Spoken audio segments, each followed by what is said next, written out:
Por primera vez, el público tiene acceso directo a información de un caso OVNI que no ha podido ser explicado en términos de la tecnología y el conocimiento terrestres. El caso ha sido considerado único entre los miles de casos reportados del fenómeno OVNI a través de la historia.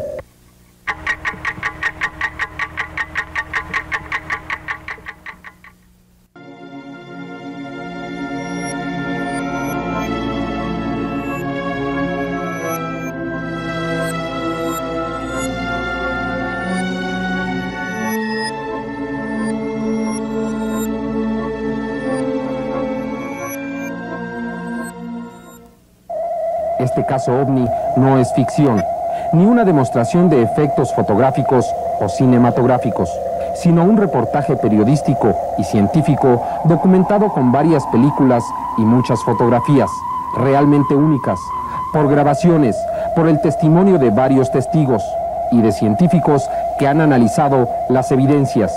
Entre las pruebas presentadas en este caso, hay partes de metal y de plástico, las cuales están siendo ya estudiadas. Estas fotografías de ovnis son las más claras, más vivas y reales que jamás se hayan tomado en la historia de la humanidad. Este es el caso de un campesino suizo, Edward Billy Meyer, y su sorprendente contacto con seres venidos de otros planetas.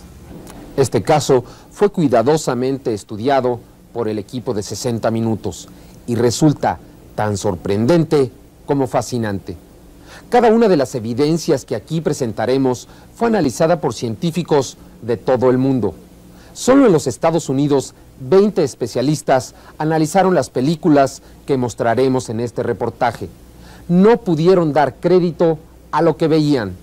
Cada uno de ellos emitió su juicio sobre este caso. Asimismo, se presentó una parte del material con el que supuestamente se fabrican las naves que hemos visto fotografiadas. Fue analizado por expertos en metalurgia, quienes se sorprendieron ante la extraña composición del metal. El señor Edward Meyer ha escrito más de 3,000 páginas de conversaciones que asegura haber tenido con ellos, las cuales están siendo cuidadosamente estudiadas, así como los rastros que han dejado estas naves en sus aterrizajes. Desde que el hombre dio sus primeros pasos en el planeta Tierra, volvió la vista hacia el mar del universo para tratar de encontrar respuesta a preguntas como su propio origen, la posibilidad de estar solos o de ser una de las formas inteligentes que habitan el universo. Este vasto océano de estrellas donde existen millones de soles y muchos millones más de planetas, así como de posibilidades de que exista vida en ellos. Hace poco más de 30 años, después de la Segunda Guerra Mundial, con el desarrollo de los radares y de los aviones supersónicos, se empezó a reportar la presencia de objetos voladores no identificados. Se les atribuían formas extrañas, diferentes a las naves de la Tierra. Se aseguraba que poseían una velocidad extraordinaria, así como una forma de desplazamiento desconocida para el ser humano. Desde los primeros reportes en 1947 y hasta 1952, estas naves extrañas fueron vistas en todo el mundo. Testigos que aseguraban haber tenido contacto con estas naves. Fueron presentadas algunas fotografías, pero estas no eran lo suficientemente claras o poseían la suficiente información como para emitir un juicio sobre ellas. Los objetos voladores no identificados continuaron apareciendo en todos los países del mundo. Cada vez un mayor número de personas aseguraba haber tenido contacto con las naves. Se presentaron más pruebas. En ocasiones se descubrió que era fraude. En muy pocas veces no se encontraba una respuesta lógica a las pruebas presentadas. Pero algunas de las ocasiones, los casos fueron archivados sin encontrar una respuesta. Nunca se aceptó la existencia de la vida extraterrestre en base a las pruebas presentadas. De 1965 a 67 se registró el mayor número de contactos de objetos voladores no identificados. La Fuerza Aérea de los Estados Unidos inició una investigación a la que llamó el Libro Azul. Se investigaron cientos de casos. Se reunieron muchas pruebas, sin embargo, nunca se hicieron públicas los resultados de las investigaciones, ni se dio respuesta a las pruebas presentadas. El proyecto Libro Azul fue cancelado al iniciarse la década de los 70, sin haber dado respuesta a los motivos que lo crearon. Desde entonces se ha culpado a las autoridades militares de los Estados Unidos y de otros países de retener información referente al fenómeno OVNI. Por esta razón, el caso del señor Edward Meyer en Suiza adquiere singular importancia. Por primera vez, el público tiene acceso directo a información de un caso OVNI que no ha podido ser explicado en términos de la tecnología y el conocimiento terrestres. El caso ha sido considerado único entre los miles de casos reportados del fenómeno OVNI a través de la historia por 4 razones.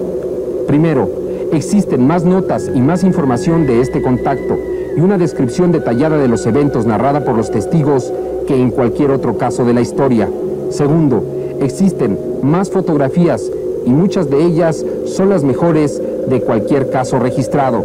Tercero, existe más evidencia física que estudiar y analizar en este caso que en cualquier otro conocido. Cuarto, el contacto ha sido duradero y aún continúa ocurriendo, y existen más contactos individuales que en cualquier otro caso que se haya tenido en la historia de este fenómeno. Las fotografías y películas fueron analizadas cuidadosamente en los laboratorios Design Technology de Poway, California. La investigación fue conducida por el doctor Neil Davis y un grupo de científicos. Uno de ellos dice: por lo que respecta a nosotros, no podemos negar la existencia y la realidad de estas naves, puesto que el resultado del análisis confirma su autenticidad. Por ejemplo, hemos analizado una y otra vez estas fotografías y pudimos comprobar que las fotografías eran reales y no eran fotografías arregladas.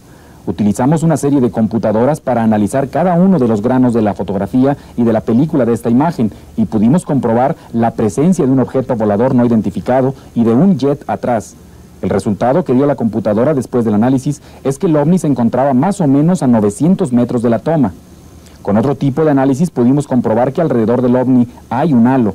Este halo es de color morado o púrpura. Este detalle nos pudo informar de un balanceo que hizo esta nave de unos 2 metros hacia cada lado.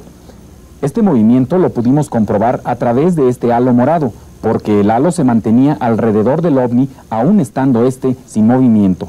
Aquí podemos notar este color rojo que refleja la energía que despedía el avión Mirage a la hora de moverse. Mediante el mismo análisis pudimos notar que el ovni y el avión fueron fotografiados al mismo tiempo. Definitivamente no era una fotografía tomada antes y otra después y posteriormente superpuestas. En esta fotografía se observa que se trata de un aparato sólido en el cual se reflejan los rayos del sol. Aquí en la parte superior se aprecia la luz solar. También existe otro reflejo en la parte de abajo, que es reflejo de la misma luz que cae sobre la montaña hacia la parte baja del ovni. Y esto es lo que nos dio la pauta para confirmar la autenticidad de esta fotografía y desechar la idea de que esta fuera una fotografía arreglada. También pudimos observar mediante el análisis de computadoras que inclusive había un movimiento de la nave de un lado hacia otro. Hay un halo que demuestra el movimiento. Ahora, nosotros preguntamos, ¿alguien sería capaz de desmentir estas fotografías después de un análisis como este? Las fotografías de Meyer fueron sometidas a diferentes pruebas en el laboratorio. Estas fueron algunas de estas pruebas. 1. Análisis del grano de la película con un microdensitómetro de rayo láser. Resultado: características consistentemente homogéneas. No hay granos que se sobrepongan a otros, eliminándose de esta manera doble exposición, técnicas de impresión fraudulentas o composición de varios negativos.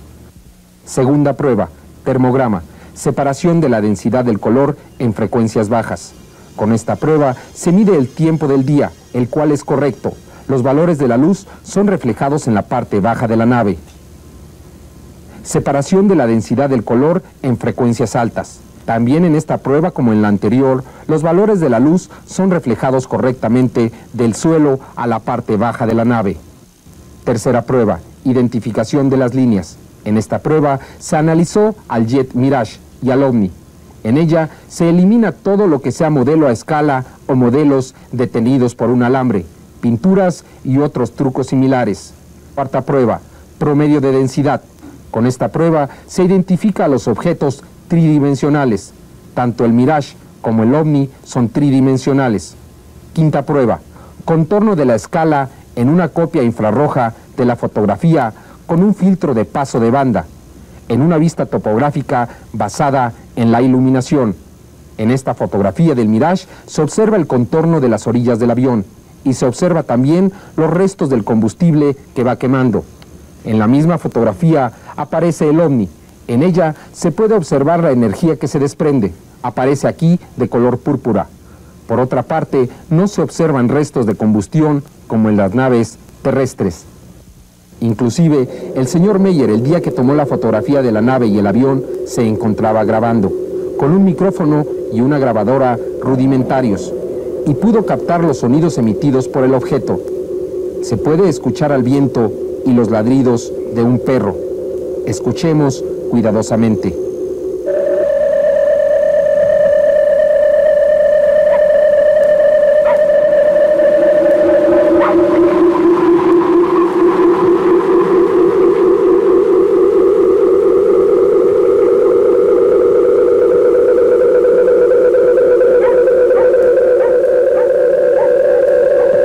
El científico norteamericano Wendell Stevens, experto en sonido, expresa su opinión acerca de esa grabación. Yo he estado estudiando el trabajo del señor Meyer durante 7 años. Estuve analizando la grabación que acabamos de escuchar. Me encontré con que era una grabación demasiado especial. Pude escuchar el sonido muy claramente. Otros compañeros y yo hemos utilizado una serie de aparatos muy avanzados para analizar esta grabación. Ahora pues, lo que hemos descubierto es que con los elementos con que contaba aquí el señor Meyer, sería imposible crear artificialmente un sonido como este que se dice es de los ovnis, y definitivamente es un sonido original y extraño. Para analizar las muestras de metal que le fueron proporcionadas al señor Meyer, se consultó a varios expertos en Phoenix, Arizona, en los Estados Unidos. Lo que yo les puedo decir es que este es un material demasiado extraño para nosotros. Este metal es en cierta forma demasiado especial, porque al contacto con la Tierra se echa a perder. En este caso se está tratando de manejar este metal aquí en la Tierra. En algunas ocasiones, cuando este material se usa, se envía fuera de la atmósfera terrestre y después de que regresa a la Tierra parece que una parte se pone grisácea, se corrompe, y la otra parte queda todavía amarillenta.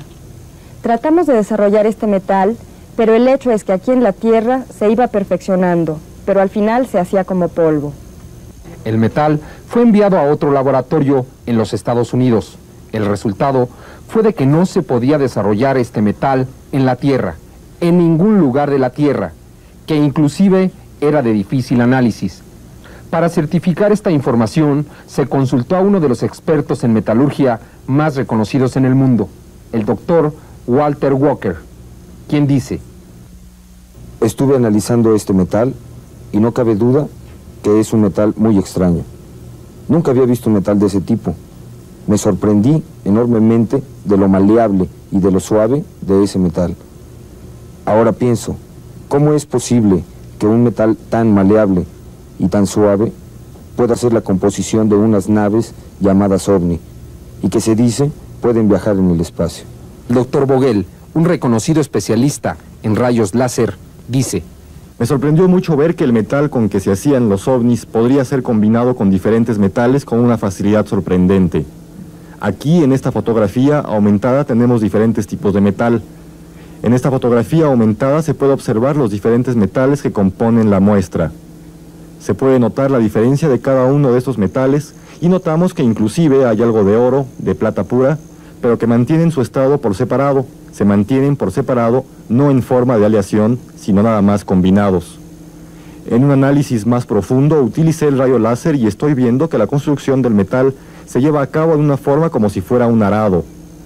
También pude encontrar un elemento que se llama sumium, el cual tiene un periodo de vida muy corto y que se halla en una cantidad muy limitada en la Tierra. Aparte de este elemento se notaba que había sido trabajado a un grado muy alto de perfección. sobre todo porque parece que ha sido trabajado en frío, en temperaturas bajo cero. Los resultados de los análisis fueron respaldados por la organización Génesis de Phoenix, Arizona, en los Estados Unidos, la cual se dedica a investigar el fenómeno ovni y a descubrir falsificaciones. Mientras más se investigaba y más pruebas con equipo altamente sofisticado se hacían a las evidencias presentadas por Billy Meier, se obtenían más resultados afirmativos que confirmaban la legitimidad del caso. Las pruebas más claras son, sin embargo, varias películas Super 8 que filmó el señor Meier. En esta película se puede observar claramente a la nave cómo realiza sus movimientos de balanceo. Estas son las mejores imágenes que se han obtenido de naves que parecen ser producto de una tecnología más avanzada a la terrestre. Billy Meier dice de esta filmación: este es un film tomado en 1975. Este ovni estaba a unos 70 metros de mí. Se balanceaba hacia arriba y hacia abajo. Aquí se puede notar perfectamente bien cómo está desarrollada la toma. Este es el momento en que el ovni está efectuando una serie de movimientos un poco inestables como de balanceo. Posteriormente pude captar el momento en que el ovni se elevaba y perdía en el cielo. Estas imágenes, al igual que las fotografías que estamos presentando, han sido analizadas por diversos expertos y la conclusión ha sido siempre la misma. Los objetos voladores presentados son reales. No se trata de algún truco. En casi todas las filmaciones aparece otro objeto en movimiento, lo que hace prácticamente imposible una superposición de imágenes. En junio de 1975, el señor Meier fue a la ciudad de Oberg-Sadelek. Tomó varias fotografías de los ovnis, además de una película en Super 8. De ese día recuerda Edward Meier: yo estaba sentado por acá cuando apareció el ovni. Eché a andar mi cámara de cine y pude tomar esto que estamos observando. Estuve filmando este ovni durante 3 minutos.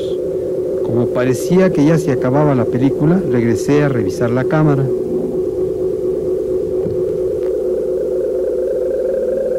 Muchos de los lugares donde fueron captadas estas imágenes han sido revisitados por investigadores, donde se han encontrado los mismos elementos que aparecen en las fotografías. El señor Meier muestra aquí 2 fotografías tomadas el 8 de marzo de 1975 a las 5:40 de la tarde.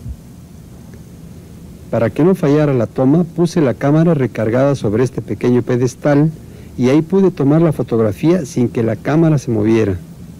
El 14 de abril de 1976 se pudieron tomar estas fotografías. En ellas vemos a un ovni que estaba cerca de un avión de guerra. Este avión era un jet Mirage. Al igual que este avión, estoy seguro que el ovni también se pudo captar por medio de un radar. El ovni empezó a moverse hacia donde me encontraba. Parecía que iba a chocar por aquí, en esa área. Sin embargo, el ovni dio una vuelta intempestiva y escapó en una forma intempestiva también. Esta fotografía fue analizada una y otra vez, ya que ofrecía algo que nunca antes se había logrado: fotografiar 2 naves aéreas, una terrestre y la otra, al parecer, producto de una tecnología muy avanzada.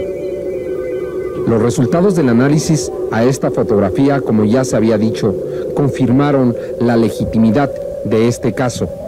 Existen otras películas que por su claridad despejan las dudas existentes o crean nuevas interrogantes. Esta película fue tomada el 18 de marzo de 1975. En ella se puede observar claramente a una nave y los movimientos que realiza alrededor de un árbol y sus ramas. La película fue filmada como a las 5:30 de la tarde. El escenario fue esta casa donde antes de la aparición del ovni estaba el árbol. Ese día estuvo lloviendo, pero al quitarse la lluvia apareció el ovni sobre la casa volando en una forma oscilante, formando círculos. En esta filmación se puede observar cómo la energía soltada por la nave mueve las ramas del árbol. Observando más cuidadosamente y de cerca, podemos ver cómo el ovni casi toca la cresta del árbol. 3 meses después de esta aparición, el árbol desapareció completamente. Nunca se pudo determinar las causas exactas de su muerte. Veamos esta toma más de cerca, cómo la nave pasa detrás del árbol.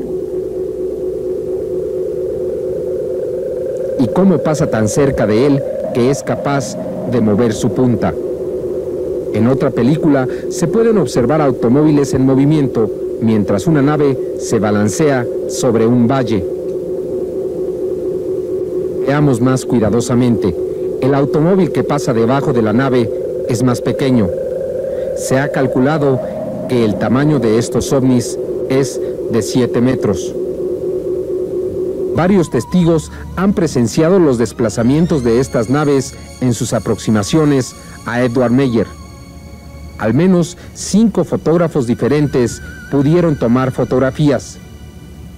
Estos son algunos de los testigos que han presenciado las apariciones de estas naves. Mi nombre es Elsie, soy maestra. Algunas veces he podido apreciar en las montañas las apariciones de estas naves y he podido confirmar estas apariciones con mis propios ojos. Los he visto frente a mí. Hubo una vez en que un ovni me siguió por varios metros. Soy diseñador y vivo también aquí en Suiza. Estoy seguro que estas fotografías son serias. Una vez yo vi un ovni que se me iba acercando. Me sorprendí demasiado. Fue la primera vez que sentí la presencia de los ovnis. Para mí, el halo era más bien amarillento. La luz, el reflejo. El halo se hacía cada vez más grande y luego pequeño. Yo no había podido creer en las palabras, en las pláticas del señor Meyer hasta entonces, pero al ver esto con mis propios ojos, yo también empecé a creer en estas cosas. Edward Meyer dice: Muchas de las personas que dudaban de la veracidad de mis fotografías fueron invitadas por ellos a que también presenciaran la aparición de sus naves. Aún así, yo continué tomando una serie de fotografías. Pero les diré que no me siento tan orgulloso de haber tomado estas fotografías, porque pienso que todo esto solo puede ser una muestra, es decir, una prueba que demuestre que los ovnis existen. El 29 de marzo de 1976 se llevó a cabo una de estas demostraciones. Se presentaron 3 naves, 3 ovnis fotografiados al mismo tiempo. Estas imágenes son únicas. En esa ocasión también se tomaron muchas fotografías de diferentes ángulos. En este detalle se puede observar a la nave detrás de la rama del arbusto, un elemento que aseguran los expertos hace prácticamente imposible una falsificación. Existen otras 3 películas filmadas en Cine Super 8 por Billy Meyer de los ovnis. Una de ellas fue filmada en este sitio algunos años antes. En ella se puede observar a un ovni en movimiento y las ramas de un árbol que se agitan por el viento. Alguien podría pensar que esta es una toma arreglada mediante un modelo a escala, pero como se puede apreciar en las hojas de las ramas de los árboles, había inclusive viento que nos muestra el movimiento de estas, lo cual confirma la autenticidad de la película, ya que en una forma real tenemos 2 objetos en movimiento dentro de una misma toma. Es decir, tenemos el movimiento de las hojas y el movimiento del ovni que se pasea de un lado a otro. En esta otra toma ocurrió un fenómeno muy interesante. Billy Meyer, al mismo tiempo que filmaba estas escenas, grababa el sonido que emitía la nave. En el momento en que realizó un acercamiento con el lente de la cámara, aumentó el volumen de la grabación. Prestemos atención.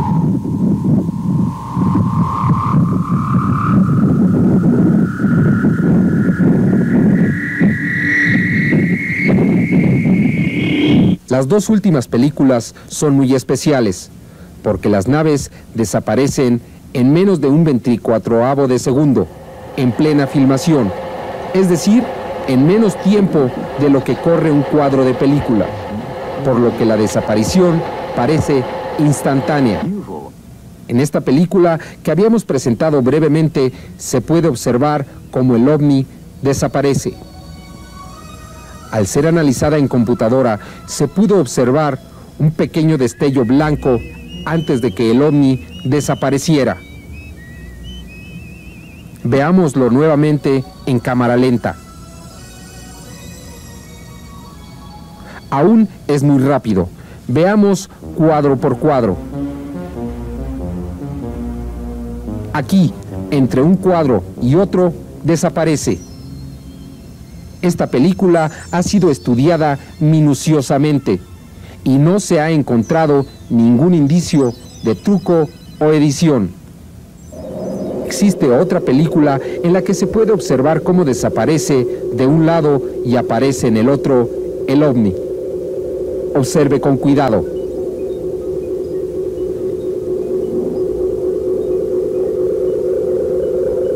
También esta película ha sido analizada sin que se haya encontrado en ella algún tipo de falsificación.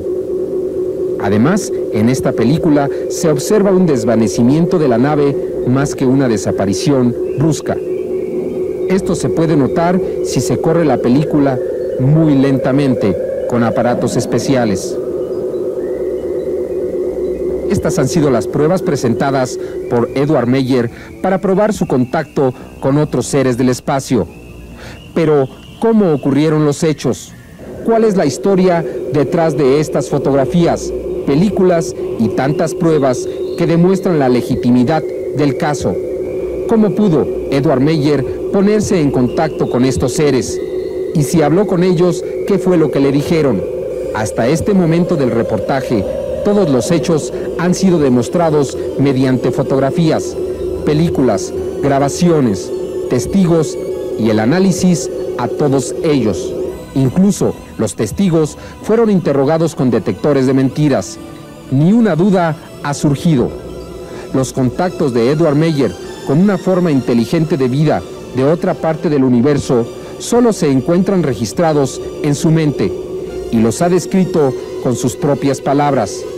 Desde que el caso se inició, 7 veces se ha atentado contra la vida de Billy Meyer y su familia.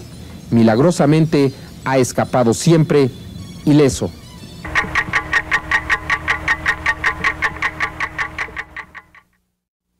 El comienzo. La experiencia se inició el 28 de enero de 1975 en las colinas de Hingwell, en la remota provincia de Cantón, en Suiza. Eran las 2:12 de la tarde de ese jueves. Billy Meyer se encontraba en un apartado camino en las colinas. Repentinamente dio comienzo. Meyer escuchó un extraño sonido, algo que nunca antes había oído. En ese momento vio a una nave metálica en forma de disco que se movía suavemente en forma de círculos sobre su cabeza. La nave bajó suavemente y aterrizó sobre la hierba. Billy Meyer tomó varias fotografías de la nave hasta que ésta se detuvo y posó suavemente. Lleno de excitación y temor, Billy Meyer corrió hasta el aparato. Fue detenido abruptamente por una fuerza que no le permitió acercarse a más de 50 metros de la nave. Era como tratar de avanzar en medio de un huracán. Entonces, de atrás del aparato, apareció el cosmonauta y caminó directamente hacia él. Meyer se frotó los ojos. No creía lo que veía. El cosmonauta era una mujer que hablaba en perfecto alemán, aunque con un acento muy peculiar. La mujer se identificó como Semjase, del planeta Erra, en la constelación de las Pléyades, a 560 años luz de distancia de la Tierra. Detrás de la estrella Taygeta, una de las estrellas gigantes que existen en la constelación de las Pléyades. La cosmonauta dijo a Meyer que durante mucho tiempo han tratado de establecer contacto con los humanos, pero que ha sido casi imposible. Los contactados casi siempre han temido ser considerados locos y han preferido guardar silencio. Semjase dijo que existían muchas organizaciones que investigaban a los ovnis, pero casi ninguna tenía material auténtico. casi todas las fotografías existentes son reflexiones naturales de la luz o falsificaciones. Casi sin creer lo que estaba viviendo, según sus propias palabras, Meyer continuó su diálogo con Semjase. La cosmonauta dijo: nos llaman extraterrestres u hombres de las estrellas y nos aducen cosas supernaturales. A pesar de ello, somos hombres como ustedes, pero nuestro conocimiento y entendimiento excede al suyo considerablemente, especialmente en el campo técnico. Es verdad que el hombre ha dado su primer paso en el espacio, dijo Semjase, pero es aún primitivo, porque necesita un impulsor que lo proyecte al hiperespacio, lo que le permitiría recorrer distancias infinitas. Tiempo y espacio se sobreponen y colapsan uno dentro del otro y se nulifican.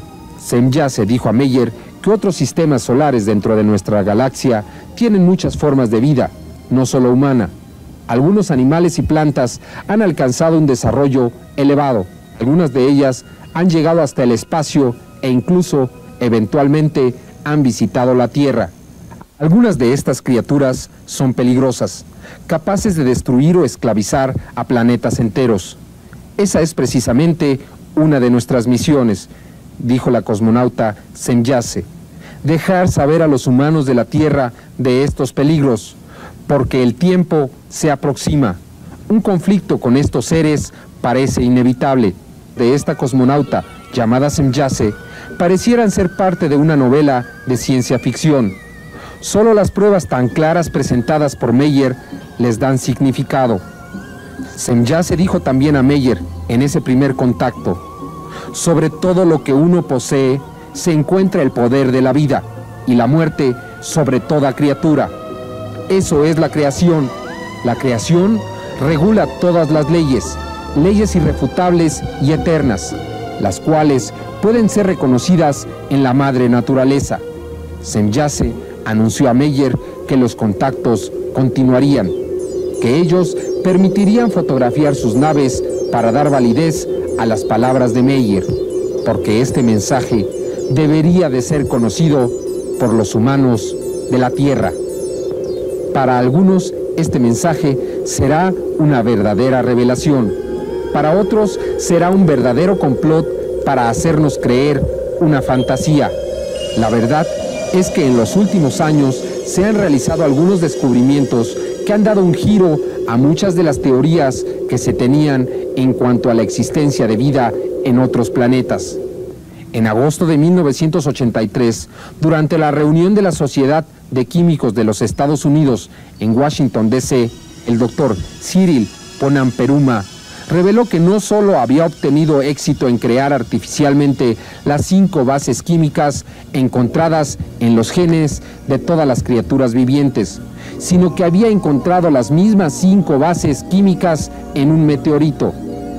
La implicación era clara: la vida en el universo debe de ser común, más que rara o única de la Tierra.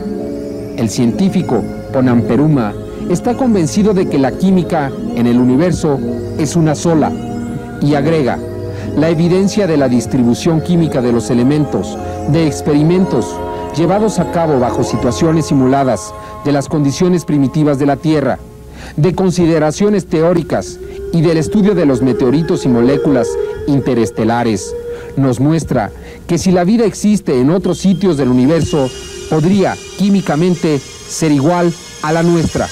El meteorito de Murchison, un pueblo de Australia, en el cual se encontraron las bases químicas de la vida, cayó a la Tierra el domingo 28 de septiembre de 1969. En septiembre de 1971, durante la conferencia de comunicación con inteligencias extraterrestres, llevada a cabo en Armenia, en la Unión Soviética, el conocido astrólogo Dr. Carl Sagan dijo que solo en nuestra galaxia, la Vía Láctea, podrían existir al menos 1 millón de civilizaciones avanzadas técnicamente. Otros científicos piensan que la figura podría ser mayor. El doctor S.S. Huang de Northwestern University ha estimado que el número de sistemas solares habitables en nuestra galaxia es del 3 al 5% del número de estrellas. Eso querría decir que solo en la Vía Láctea podrían existir más de 8,000 millones de sistemas solares que podrían tener planetas con vida. El reconocido científico Dr. Robert Wood de la Universidad de Cornell, especialista en física aeronáutica, considera que la frecuencia y variedad de los contactos registrados sugieren que viajar en el espacio más allá de la velocidad de la luz debe de ser rutina en el universo y que la mayoría de los visitantes deben venir de galaxias alejadas. Billy Meier continuó teniendo contactos y obteniendo evidencias de la existencia de estos seres. Hasta el momento ha tenido cientos de contactos, según afirma. Ha escrito más de 3,000 páginas de las conversaciones tenidas con ellos. A continuación, presentaremos un extracto de estos diálogos. Meier preguntó muchas de las interrogantes que todos haríamos en una situación similar. En el segundo contacto, Semjase dijo a Meier que rutinariamente venían a la Tierra otros seres que secuestran a humanos para investigarlos. En la mayoría de las ocasiones son regresados sin que sufran daños o recuerden cualquier cosa, pero a veces nunca vuelven a ser vistos. Tercer contacto ocurrió el 8 de febrero de 1975 a las 3 de la madrugada. En esa ocasión, Meier y la cosmonauta profundizaron en los motivos que los llevaron a establecer contacto. Semjase le dijo a Meier: nosotros, como los humanos, estamos lejos de la perfección y tenemos que desarrollarnos continuamente. No somos superseres, tampoco somos maestros, misioneros o preparadores. Nosotros solo sentimos la obligación de preservar la vida en desarrollo en el universo como ya existe. Aquí y allá establecemos contactos con los habitantes de otros mundos. Escogemos algunos y les damos explicaciones, pero solo cuando una raza se desarrolla lo suficiente como para ser pensante y racional. Entonces los preparamos lentamente para el conocimiento de que no son las únicas criaturas pensantes del universo. Meier preguntó a Semjase por qué no aparecían ante las masas y se mostraban públicamente. ¿Por qué no se ponían en contacto con los gobiernos? Semjase contestó: sin excepción, los gobiernos de la Tierra tienen hambre de poder y sed de lucros, a muchos de los cuales les gustaría dominar plenamente la Tierra, y sin duda les gustaría dominar el espacio. No existe interés en nosotros mostrarnos al público, continuó Semjase. No somos guardianes ni observadores de los terrestres. También en esa ocasión, Semjase reveló a Meier que los humanos en el espacio pueden vivir cerca de 1000 años, lo que parece demostrarse con los experimentos que ha llevado a cabo la Unión Soviética en el espacio. Se ha descubierto que cuando un astronauta vive en el espacio 6 meses, su cuerpo solo envejece el equivalente a 20 días en la Tierra, es decir, 1/10 parte del envejecimiento real. En otro contacto, Semjase reveló a Meier los principios básicos que les permiten viajar a la constelación de las Pléyades a 560 años luz de distancia en solo 7 horas. Semjase explicó a Meier que una nave interplanetaria necesita de 2 impulsores. El primero, que provee una aceleración a la velocidad de la luz, y el segundo, una hiperaceleración, que produce de alguna manera la entrada al hiperespacio. Tiempo y espacio se colapsan. En segundos se recorren años luz. Semjase dijo a Meier que varios científicos de la Tierra se encuentran desarrollando ya los principios básicos que darán a los terrestres la posibilidad de alcanzar el espacio y el hiperespacio en breve. Estos sistemas se encuentran basados en impulsores de emisión de luz y taquiones. Esta conversación se llevó a cabo el 15 de febrero de 1975. 2 años después, en 1977, el doctor John McVeigh, miembro de la Real Sociedad Astronómica Británica, presentó un trabajo sobre la dilatación del tiempo, del espacio y del impulsor de taquiones. Habló de los 2 sistemas de propulsión necesarios para alcanzar el hiperespacio. Inclusive, previene sobre algunos de los peligros de pasar la barrera de la velocidad de la luz. Cabe señalar que el Dr. McVeigh no sabía nada de los contactos de Billy Meyer en el momento en que realizó sus trabajos, ni Billy Meyer sabía nada de los trabajos del Dr. McVeigh. Con respecto a sus naves, Semjase dijo a Meyer que se encuentran protegidas por un campo de fuerza, que al mismo tiempo de protegerlas, neutraliza la gravedad de los planetas y crea dentro de la nave un planeta independiente con una gravedad propia. Semjase no quiso dar detalles a Meyer porque dijo que el hombre de la Tierra necesita desarrollarse más a sí mismo antes de resolver estos secretos y no utilizarlos en perjuicio de otros, como ya ha sucedido antes en el universo, seres que pretenden conquistar a otros planetas. Si el hombre de la Tierra, dijo Semjase, pretende dominar a otros, podría enfrentarse a su propia destrucción. El 2 de marzo de 1975, Semjase dio un mensaje a Meyer dirigido a unos cuantos científicos, y de acuerdo a la cosmonauta, eran uno de los motivos principales de su misión, ya que el planeta está registrando cambios que podrían terminar con todas las formas de vida, especialmente en la ionosfera, en la llamada capa de ozono. En solo 60 años, dijo la cosmonauta, la capa de ozono ha perdido el 6.38%.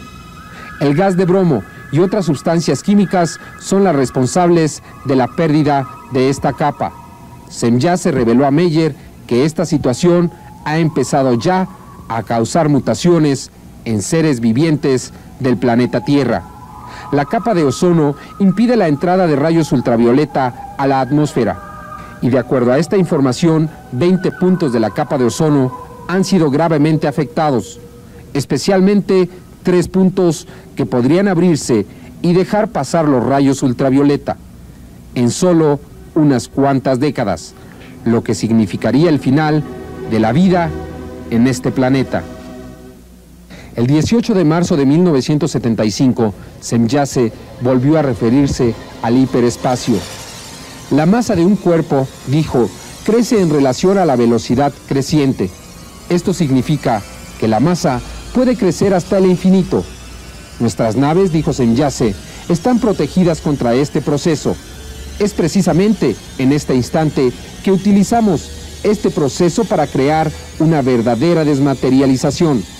Y somos capaces de parar el tiempo y el espacio simultáneamente. Uno anula al otro. Pero si una nave atraviesa la velocidad de la luz sin alcanzar el hiperespacio instantáneamente, podría ocurrir una catástrofe. Así como si se alcanza una velocidad mayor a la velocidad de la luz, pero no suficiente para el hiperespacio. El 17 de julio de 1975 ocurrió la mayor experiencia de todas las que había vivido hasta ese momento Edward Meyer.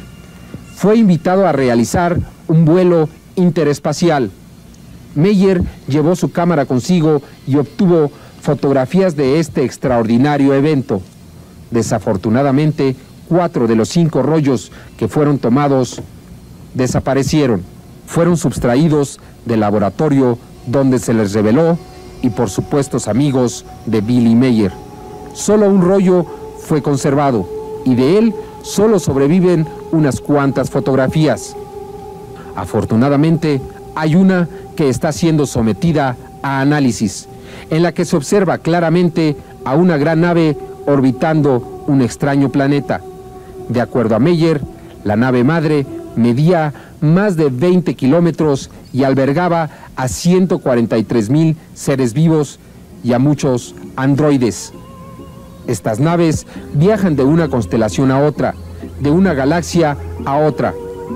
Esta nave se encontraba fuera del sistema solar de la Tierra, ya que para viajar utiliza el espacio abierto, fuera de la órbita e influencia de los planetas. En la nave, Meyer pudo fotografiar a algunos de los cosmonautas. En esta fotografía se puede observar a Asket. Semjase y otros cosmonautas no permitieron ser fotografiados, ya que frecuentemente cumplen misiones en la Tierra y no deben de ser identificados.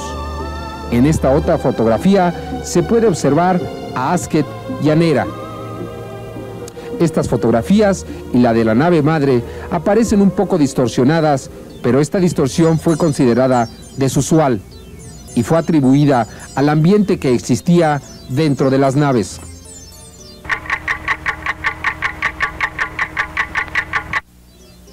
Los contactos continuaron. Meyer escribió cerca de 3,000 páginas con notas sobre los diálogos sostenidos con Senyace. El día de hoy, Billy Meyer está cansado de tomar notas y en muy pocas ocasiones lleva su cámara a los contactos. Está cansado de tratar de convencer a una sociedad hostil. En realidad, de poco o nada le ha servido dar a la publicidad sus experiencias. Se rehúsa a aceptar dinero por las fotografías, películas o cualquier otra clase de evidencia. La historia resulta tan extraordinaria que muy pocos la aceptan. Sin embargo, los contactos y las conversaciones entre Edward Meyer y las extrañas naves continúan, según lo declarado por algunos testigos. Entre las últimas conversaciones que ha tenido Meyer con estos seres, de acuerdo a lo que declaran algunas de las personas más allegadas a él, se encuentra la del origen del hombre en la Tierra. Los contactos de Meyer no solo han sido con hombres de las Pléyades, sino también con hombres de la constelación de Vega, de la constelación de Lira y con otros que se autonombran habitantes del universo Dal. De acuerdo a lo informado a Meyer, hace 22 millones de años ocurrió una gran guerra entre los habitantes de Lira. Muchos emigraron a diferentes puntos del universo, a la constelación de las Híades, a las Pléyades, a Vega, a nuestro sistema solar. En la Tierra establecieron una pequeña colonia que volvió a tener un conflicto bélico y emigraron. Así, cada civilización en el espacio se desarrolló independientemente, algunos logrando grados de desarrollo elevadísimo. Los hombres de la constelación de Lira, por ejemplo, se encuentran varios miles de años avanzados sobre los hombres de las Pléyades. Y los de las Híades se encuentran casi 300 años adelantados sobre los de las Pléyades, al igual que los habitantes del universo Dal. De acuerdo a los hombres de las Pléyades, nosotros nos encontramos a 3,000 años de distancia de avance tecnológico. Se dijo también a Meyer que en este sistema solar existió una colonia que fue destruida. El planeta entero desapareció y como prueba se menciona al cinturón de asteroides que flota entre Marte y Júpiter, cuyo origen para nosotros aún permanece desconocido. Pero de acuerdo a las palabras de Senyace, fue un planeta que existió ahí y que desapareció después de una gran guerra nuclear. Este es el caso más extraordinario de la historia. Más de 800 fotografías, películas y toda clase de evidencias.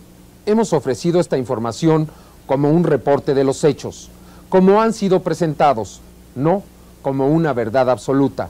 Las evidencias aún tendrán que estudiarse por muchos años. La información obtenida por Meyer tendrá que ser analizada más profundamente. Existe mucha información aún por ser conocida.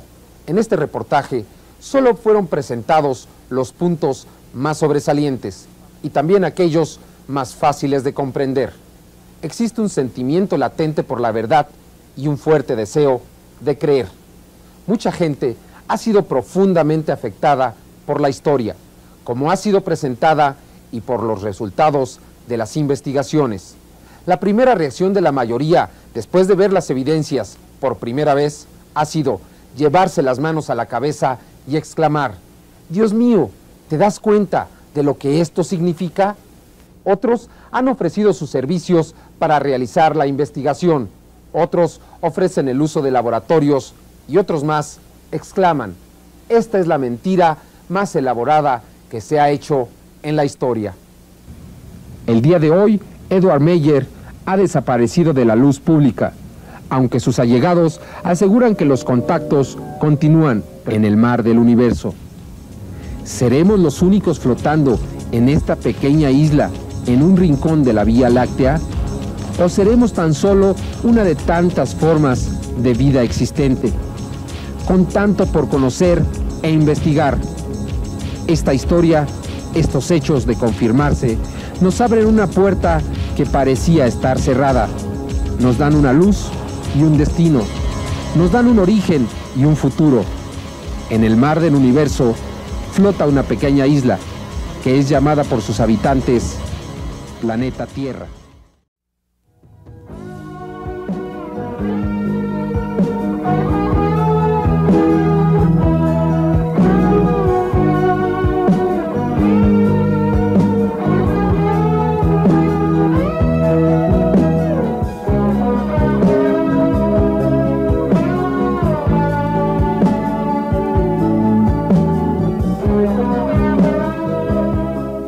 El extraordinario caso de Edward Billy Meyer, un campesino suizo que asegura haber tenido contacto con seres extraterrestres y que lo demuestra con más de 800 fotografías, varias películas en Super 8, grabaciones, pedazos de metal y de plástico, y con muchos testigos, evidencias que han sido analizadas en profundidad.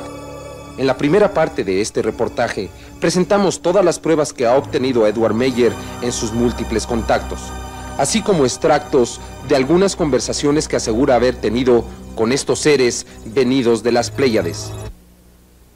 Sin embargo, las investigaciones continúan.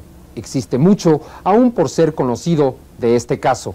Meyer asegura haber escrito más de 3.000 páginas de las conversaciones tenidas con los seres de las Pléyades y con otros provenientes de la constelación de Lira, de Vega, de las Híades y del universo Dal. Se hizo también un análisis de la información ofrecida a Meyer sobre las posibilidades de viajar en el espacio a millones de veces la velocidad de la luz, de ser parte, como estos seres afirman, del mismo tronco común que ellos y que muchas otras civilizaciones que habitan en esta galaxia, de que la Tierra hubiese sido habitada por ellos hace varios miles de años. Afirmaciones que sorprenden, pero que también asustan. Los contactos de Edward Meyer se iniciaron el 28 de enero de 1975. Durante los 2 primeros años tomó varios miles de fotografías, de las cuales ha presentado 800, las más claras imágenes de ovnis en toda la historia, tan claras que para algunos resultaban difíciles de aceptar. Estas fotografías fueron analizadas en computadora. Incluso fue necesario crear nuevos aparatos. Los resultados rebasaron las expectativas. Se pudo comprobar no solo que las fotografías eran reales, es decir, que no eran producto de algún truco, sobreposición, modelo a escala, etc. Meyer mostró también 5 películas en Super 8, en 2 de las cuales la nave desaparece en pleno vuelo. Estas películas fueron minuciosamente analizadas, incluso por computadoras. Ni una duda, los objetos filmados en vuelo son reales, producto de una tecnología muy avanzada. Hasta el momento se desconoce que en la Tierra se hayan producido algún tipo de naves similares a las fotografiadas por Billy Meyer, así como las grabaciones que presentó, piezas de metal y otros objetos que dieron legitimidad al caso. Hasta el momento, todos los contactos de Edward Meyer los ha tenido individualmente. El 17 de julio de 1978, Elsie Moser y Jacobo Bertschinger presentaron un fenómeno que parece irreal. Ese día, Billy Meyer se encontraba gravemente enfermo de neumonía y pidió a sus amigos que lo llevaran a las montañas. Estos accedieron con dificultad. Preferirían haberlo llevado a un hospital. Se encontraba tan débil Meyer que no podía caminar sin ayuda. Cuando llegaron al lugar, Meyer fue ayudado y mientras caminaba hacia los árboles, se desmayó. Ahí, frente a los testigos, Meyer desapareció en medio de una luz azulosa. Meyer declara que fue atendido médicamente por los cosmonautas Semyase y Quetzal. Con instrumentos extraños le extrajeron la infección. Unos minutos después, Meyer se comunicó con Elsie Moser y Jacobo Bertschinger por radio y les indicó dónde deberían recogerlo. Al llegar al lugar, de acuerdo a las palabras de los testigos, encontraron a Meyer. Su camisa escurría agua. Meyer se veía un poco cansado, aunque con excelente salud. Los testigos hicieron su declaración ante detectores de mentiras. Lo más extraordinario, sin embargo, resultan ser las conversaciones que ha tenido Meyer con estos seres. En el presente, depende de cada quien creer o no en las palabras de Meyer.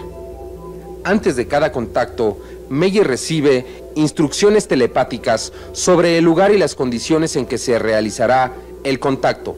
En sus mensajes, dijeron a Meyer que eran humanos como nosotros, con un estado más elevado de desarrollo, que había otras civilizaciones como la suya en el espacio, y que no solo los humanos habían alcanzado altos grados de inteligencia en el universo, que había incluso seres peligrosos que habitaban en otras regiones del espacio, que ellos habían conocido millones de formas de vida diferentes en muchos planetas de nuestra galaxia.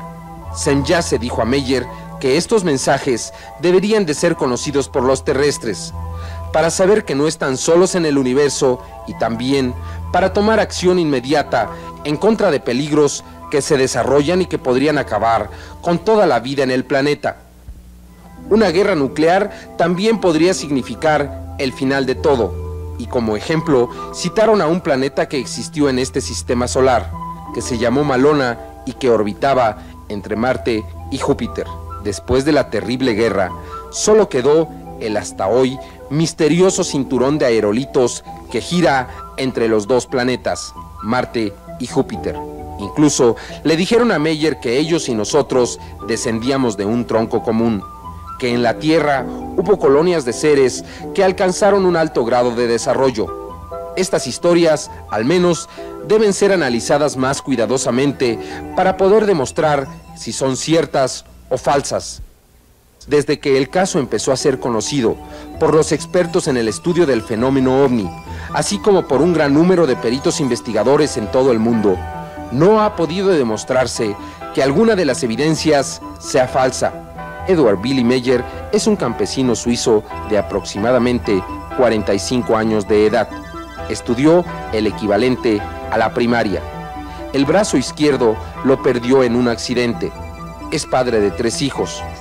Hasta el momento de los contactos, era el cuidador de una pequeña casa en Hingwell, Suiza. Un hombre de pocas palabras que solo responde a preguntas explícitas. Respetado en su localidad por su rectitud.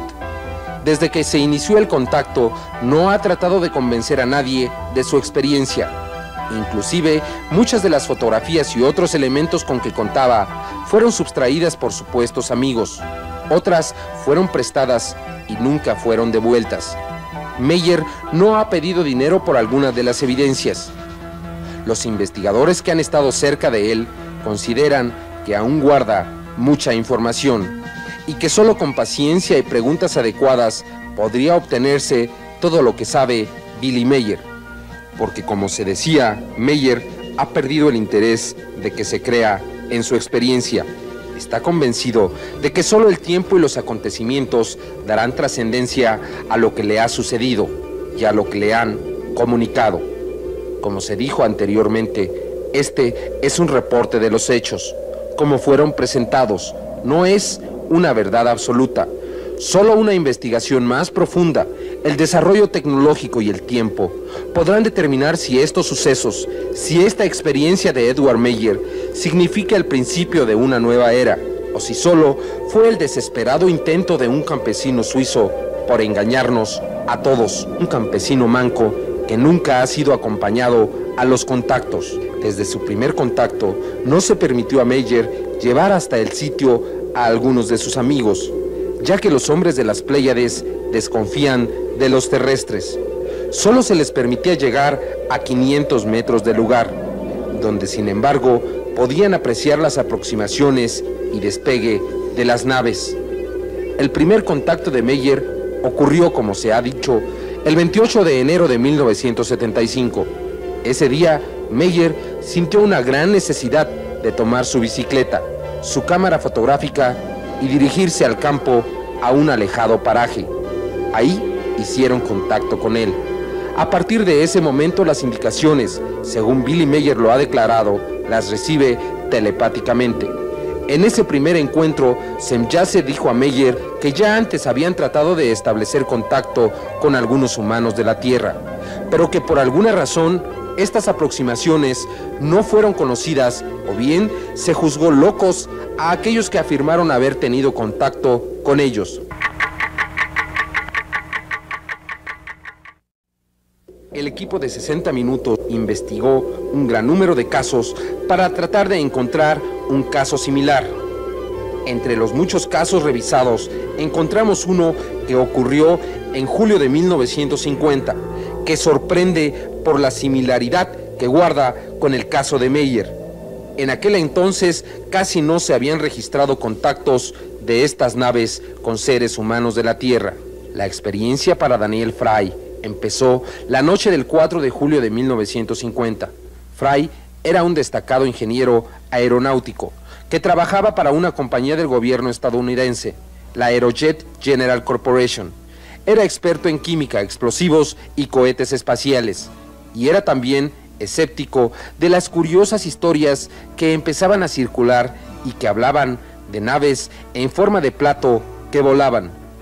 La noche del 4 de julio, Fry se encontraba en la población de Las Cruces, en el estado de Nuevo México. Esa noche, según declara, era muy calurosa y no podía dormir. Sintió necesidad de caminar por el desierto. Ahí, un hecho extraño llamó su atención. Un punto luminoso se movía entre las estrellas. Repentinamente comenzó a acercarse hacia donde se encontraba Fry. De acuerdo a su propia declaración, que apareció publicada en el libro El incidente de Arenas Blancas, publicado en 1954, Fry pensó en echarse a correr, pero su curiosidad lo detuvo. Se trataba de un objeto ovalado que no emitía sonido y que conforme se acercaba a la Tierra disminuía su velocidad hasta posarse suavemente en silencio sobre el suelo. Fry, experto en aeronaves, estaba fascinado. Una nave sin turbinas, que no emitía gases. La forma suave en que se posó en tierra le demostró a Fry que se trataba de un objeto construido con material muy ligero. Al acercarse al aparato, de acuerdo a lo declarado por Daniel Fry, una voz le indicó que no lo tocara. Incrédulo, Fry aguardó.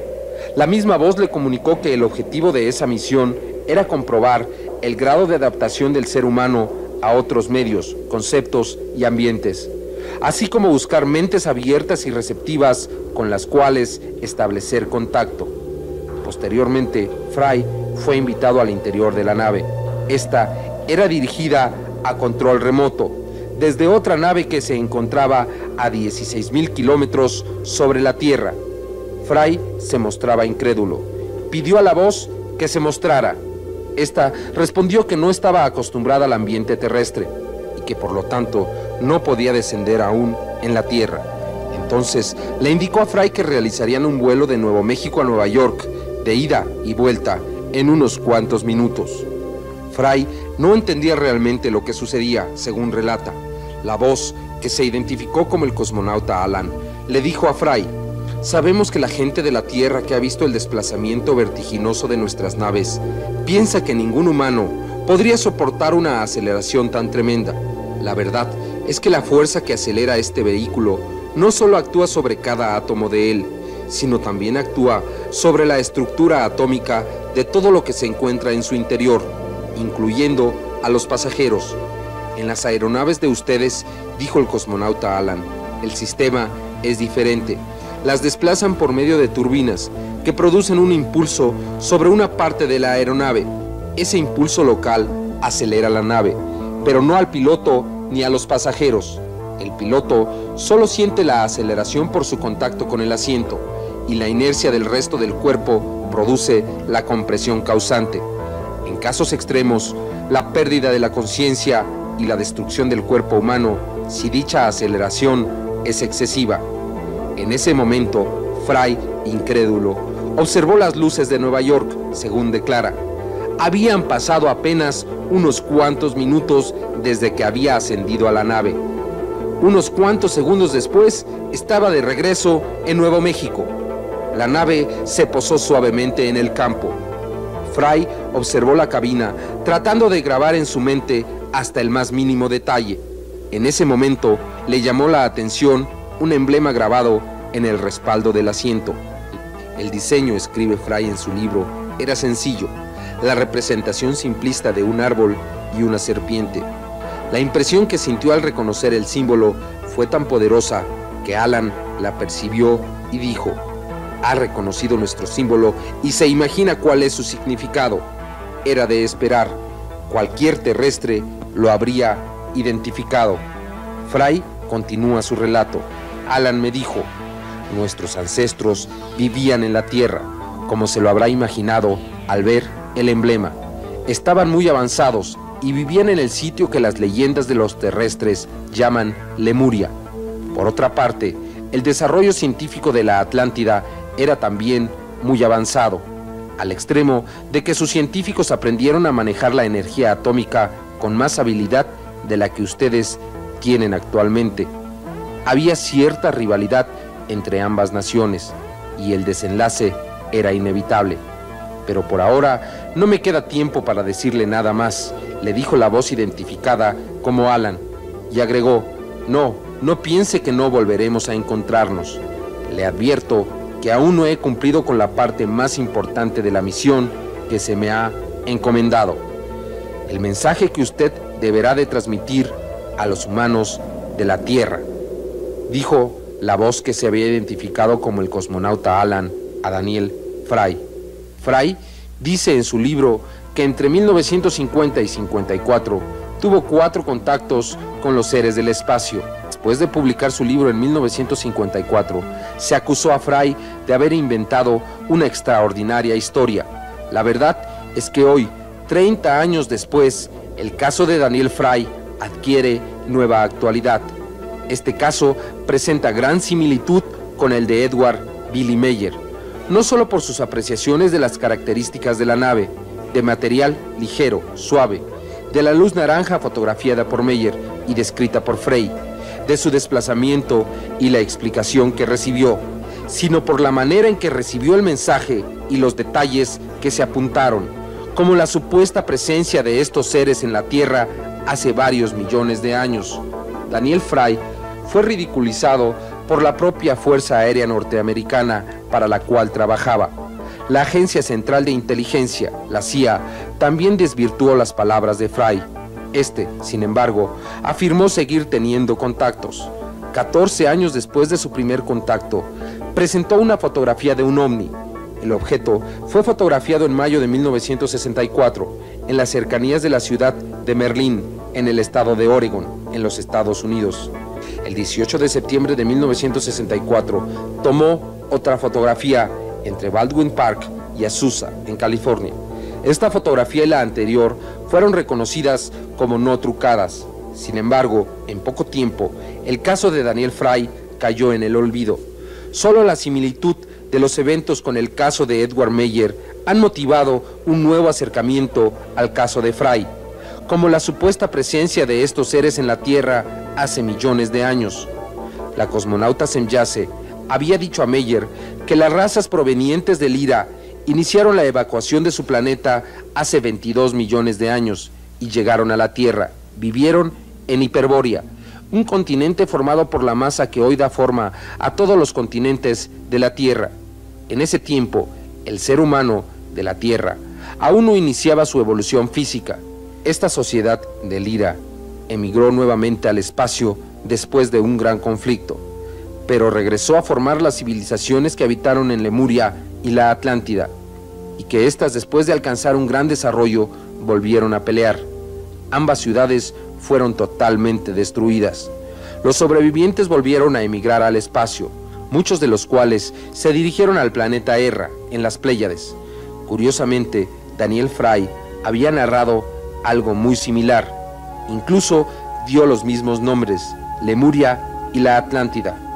Hay quien puede imaginar que Edward Meyer se podría haber inspirado en lo descrito por Daniel Fry para realizar su propia historia. Sin embargo, Meyer ofrece, además de la historia, 800 fotografías, películas, grabaciones de sonido, materiales y la versión de varios testigos.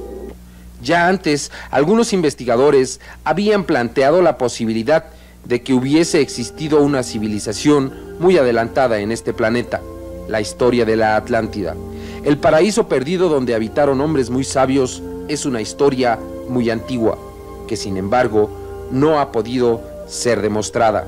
Algunos, como el escritor alemán Erich von Däniken, sugieren que los mapas de pergamino del antiguo pirata Piri Hashi Mehmet, conocido como Piris Reis de Turquía, son una prueba irrefutable de la existencia de una civilización muy adelantada en la Tierra hace miles de años.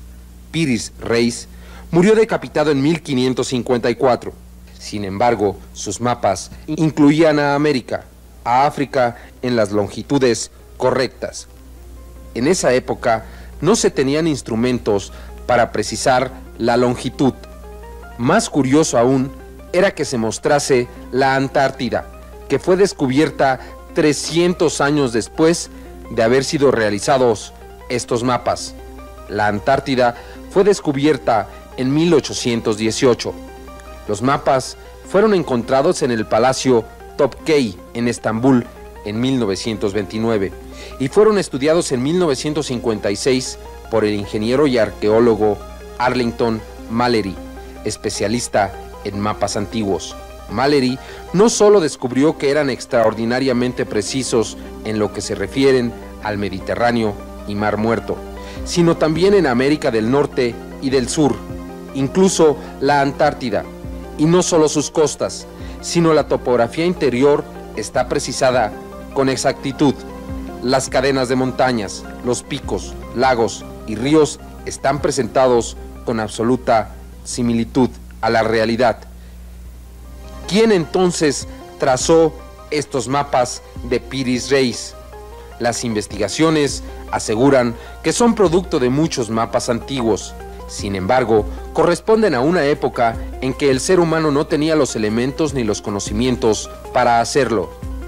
Para Erich von Däniken, son una evidencia de que una civilización más desarrollada existió antes en la Tierra. Una copia de los mapas de Piris Reis es conservada en la Biblioteca Nacional de Berlín.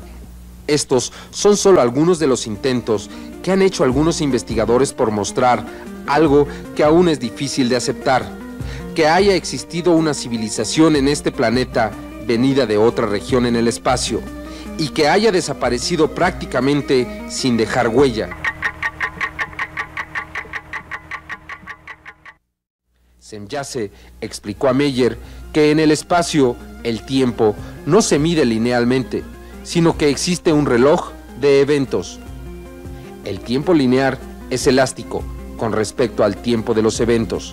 Los Peter, gracias a las fotografías tomadas por el viajero primero en marzo de 1979, fue posible detectar a este nuevo satélite, de apenas 40 kilómetros de diámetro. También se anunció a Meyer que en un futuro breve serán descubiertos 2 nuevos planetas en nuestro sistema solar, ambos más allá de Plutón. De las predicciones hechas a Meyer, existe una que destaca por su importancia. En el cuarto contacto de Meyer, que ocurrió el sábado 15 de febrero de 1975 a la 1:48 de la madrugada, Meyer preguntó a Semjase cómo podría el hombre construir un hiperpropulsor para alcanzar el hiperespacio. Semjase dijo que había muchos científicos de la Tierra que se encontraban trabajando en los propulsores de emisiones de luz y propulsores de taquiones. Como se decía, en 1977, el doctor John McVeigh de Inglaterra presentó un trabajo donde hablaba ya de las teorías que podrían dar al hombre de la Tierra los impulsores necesarios para llegar al hiperespacio. Estos trabajos fueron presentados en 1977 sin que hubiese conexión con el caso de Meyer. Fue la primera ocasión en que un científico demostraba a nivel teórico que era posible el desplazamiento a grandes velocidades en el espacio, a millones de veces la velocidad de la luz. Este descubrimiento parece, sin embargo, estar más cerca de lo que se esperaba. En julio de 1980, el doctor Alan Holt, uno de los más destacados científicos de la NASA, declaró que nos encontrábamos a solo 10 años de un descubrimiento espectacular en sistemas de propulsión espaciales. El doctor Holt es el científico más destacado del Departamento de Sistemas de Propulsión Avanzados de la NASA.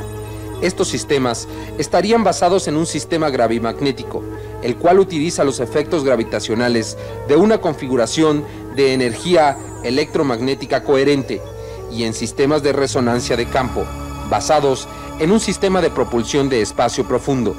Este sistema, de acuerdo al doctor Alan Holt, inicia cambios extremos pero localizados en la transformación no lineal coordinada de las propiedades del tiempo y el espacio, es decir, permite saltar al hiperespacio.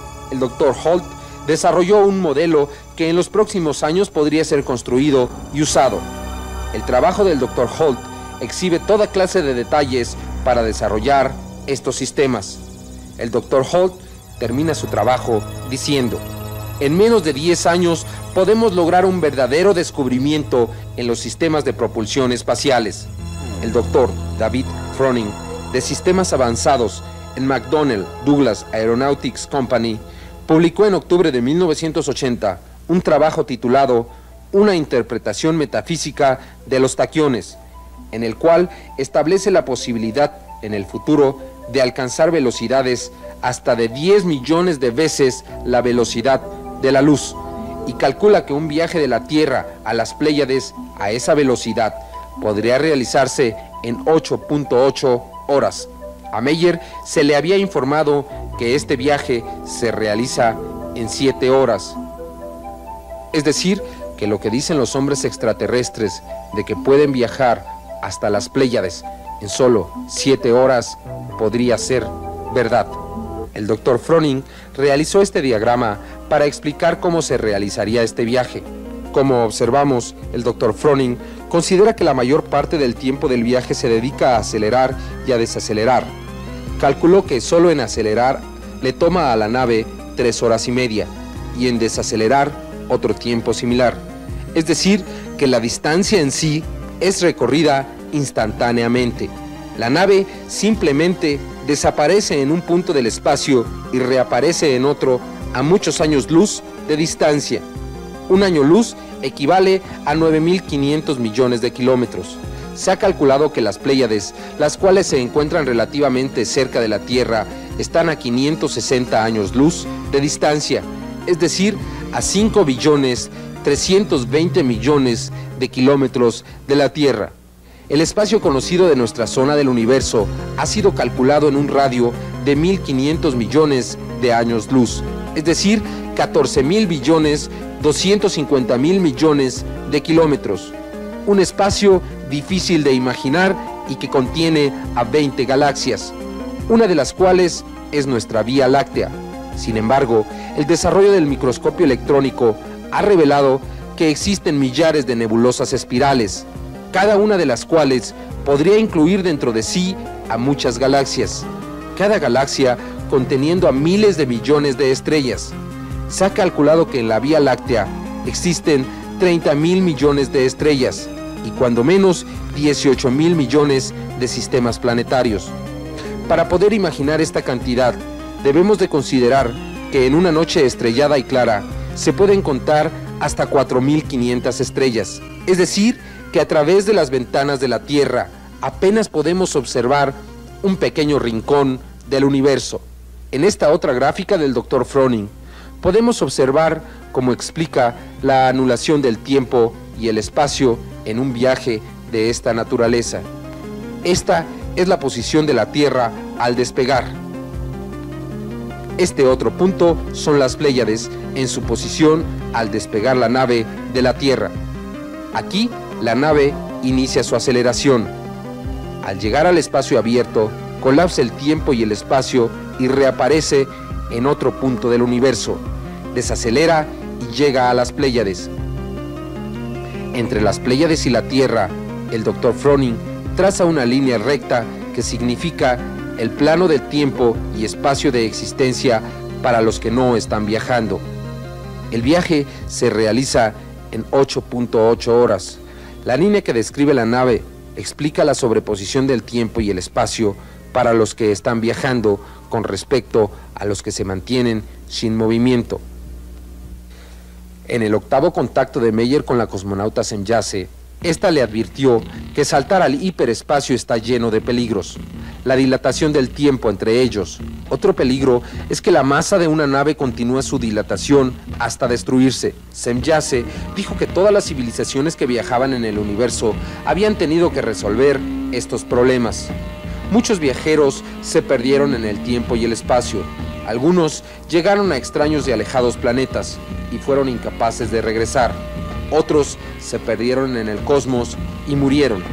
El día de hoy, dijo Semjase, el hombre de la Tierra todavía piensa de sí mismo como el rey de la creación y se cree la única forma humana en el universo. En ese octavo contacto, que ocurrió el 18 de marzo de 1975, en un lugar cerca de Hingwel, Suiza, Semjase hizo revelaciones a Meyer que suenan fantásticas, pero que ofrecen un marco de referencia más amplio para analizar el caso y en especial los mensajes que Meyer asegura que recibió de los seres que viajaban en las naves que fotografió. En el noveno contacto, que ocurrió el 21 de marzo de 1975, Semjase habló nuevamente del futuro. Dijo a Billy Meyer, de acuerdo a como aparece publicado en sus notas, que por razones de influencia astral que no entenderían los terrestres, nuestro sistema solar se encuentra en los inicios de una nueva era, una era que traerá una mejor vida para todos. Algo, dijo Semjase, que en el momento actual parece imposible. Desquebrajamientos de sistemas sociales, contaminación, guerras. Sin embargo, estos grandes cambios en una era son precedidos no solo por grandes desastres sociales, sino por desastres naturales como temblores, inundaciones, erupciones volcánicas, un cambio de rotación de la Tierra, lo cual, por cierto, ha sido anunciado ya por algunos científicos. Se espera que la Tierra tenga una ligera variación de 1 grado en su órbita, lo que podría producir, entre otras cosas, el descongelamiento de las masas polares. Esta predicción, que aún no es aceptada oficialmente por la ciencia, podría ocurrir en la década de los 90. No obstante, al superar estas crisis, surgirá una nueva era para la humanidad en la Tierra, pronosticó Semjase, en la que regirá la ley del cosmos, bajo la cual todos vivirán con amor hacia los demás. En ese momento, los terrestres recibirán conocimiento y sabiduría de otros planetas. Este conocimiento se difundirá rápidamente entre los humanos de la Tierra. Semjase dijo a Meyer que hiciera su parte con ayuda de amigos para apresurar el cambio, que otros amigos le ayudarían después a difundir su experiencia y que además debería hablar más de su caso e inclusive ofrecer conferencias. Las pruebas de todo tipo que ha presentado Meyer, de alguna manera, demuestran un fenómeno extraño, difícil de explicar y que hasta el momento la ciencia no ha podido negar. De acuerdo a lo explicado por Meyer, trató de grabar las conversaciones que tuvo con Semjase, pero comprendió que no serían una prueba, ya que estas conversaciones podría haberlas grabado con cualquier persona. De las fotografías presentadas por Edward Meyer, pudieron ser identificadas 6 diferentes clases de naves. La primera fue la fotografiada en el primer contacto de Meyer, el 28 de enero de 1975, en las colinas de Hingwel, en Suiza. Su diámetro es de aproximadamente 7 metros. La parte alta de la nave es metálica, la parte baja es rojiza y las puertas y ventanas naranjas. En ella pueden viajar 3 tripulantes. La segunda es como la fotografiada en Hackersberg, Suiza, el 27 de febrero de 1975. Su diámetro también es de 7 metros. En la parte alta tiene un instrumento que colecta energía y que simula a una antena. En la parte baja, el centro es de color rojo y gira en contra de las manecillas del reloj. Este tipo de nave emite una luz brillante que puede ser vista desde algunos ángulos. Esta luz parece flotar entre el centro de la parte baja de la nave y los bordes de la misma. La tercera nave identificada es del tipo de la fotografiada en Baretsville el 3 de marzo de 1975. Es de un diámetro de 5 metros para un solo tripulante. Este tipo de naves solo se utilizan en operaciones dentro de la atmósfera de los planetas. La cuarta nave es como la fotografiada en Vastelhorny. Su diámetro es de 7 metros. Esta nave aparece, a diferencia de las otras, con un domo, que de acuerdo a lo explicado a Meyer, es un instrumento que permite entrar a otras dimensiones. Esta nave es capaz de viajar en el espacio. Su capacidad es para 3 tripulantes. La quinta nave es la más pequeña, de apenas 3,5 metros. Estas naves son controladas sin piloto. La nave es totalmente simétrica. Esta nave fue fotografiada acompañando a la que se mostró anteriormente. La sexta es como la fotografiada en Hasselborn-Langenberg el 29 de marzo de 1976. Su diámetro fue calculado en 20 metros. En su parte alta se observa un extraño instrumento montado sobre el domo. Su color es azuloso metálico. Alrededor del anillo externo se observan 18 aberturas de color café grisáceo. La última nave es totalmente diferente a las anteriores. La nave madre, fotografiada por Edward Meyer en el espacio el 17 de julio de 1975. Esta fotografía, proporcionada por Meyer, actualmente se encuentra siendo estudiada. De acuerdo a las palabras de Meyer, la nave se componía de una gran esfera que medía 17.182 metros de diámetro, de 3 esferas menores de varios kilómetros de extensión y de una muy pequeña esfera en la parte alta de la nave, que medía más de 1 kilómetro y que contenía al centro de control. La nave, capaz de volar en el hiperespacio, contenía a 143,000 hombres y a miles de androides, industrias, fábricas, invernaderos, granjas, espacios para la agricultura, grandes parques dedicados a la recreación, un hangar con miles de naves. ¿Qué posibilidades existen de que haya naves así? ¿No será producto de una imaginación determinada por tantas películas y programas que se han hecho con eventos puramente imaginarios? En la Tierra, uno de los más destacados diseñadores del hábitat humano, Paolo Soleri, sugirió hace poco más de 20 años la fabricación de estas naves en el espacio. Su proyecto original tiene un gran parecido con la nave descrita por Meyer. Industrias, espacios para la agricultura, parques, zonas de habitación. Una nave que hasta el momento solo ha existido en la imaginación. Esta nave, de acuerdo a la concepción de Paolo Soleri, debería de ser armada en el espacio. La realización y construcción de la primera colonia espacial. Esta deberá ser concluida de acuerdo a los planes iniciales antes del 12 de octubre de 1992. Una colonia que incluirá módulos para viviendas, para alimentación, que tendrá 1 o 2 laboratorios, una fábrica, un almacén y un hangar para 80 millones de planetas donde puede haber vida. Suponiendo que solo en 1 de cada 100 casos de estos planetas cobije la vida, todavía quedarán casi 2 millones de planetas que pueden tener vida. Pese a todo, nuestra Vía Láctea contiene a 18,000 planetas donde puede estarse desarrollando la vida inteligente. Mientras tanto, los contactos de Edward Meyer continúan. Sin embargo, en muy raras ocasiones lleva una cámara consigo o toma nota de los diálogos que tiene con estos seres. Meyer asegura haber tenido contacto con diferentes civilizaciones. Todas ellas forman parte de una gran unión y se encargan de vigilar y estudiar esta zona del universo. En la actualidad, Meyer ya no tiene contacto con Semjase. De acuerdo a lo que informa, su nuevo contacto es un hombre llamado Quetzal, también proveniente de las Pléyades. El 3 de abril de 1981, Meyer fotografió la nave de Quetzal, aparentemente más sofisticada que las anteriores. Estas fotografías aparecen en blanco y negro. Fueron tomadas en Vastelhorny a la 1:10 de la tarde. Se puede observar claramente a la nave y su diseño. En estas otras fotografías, también en blanco y negro, se puede observar con más precisión el detalle en la parte baja de la nave.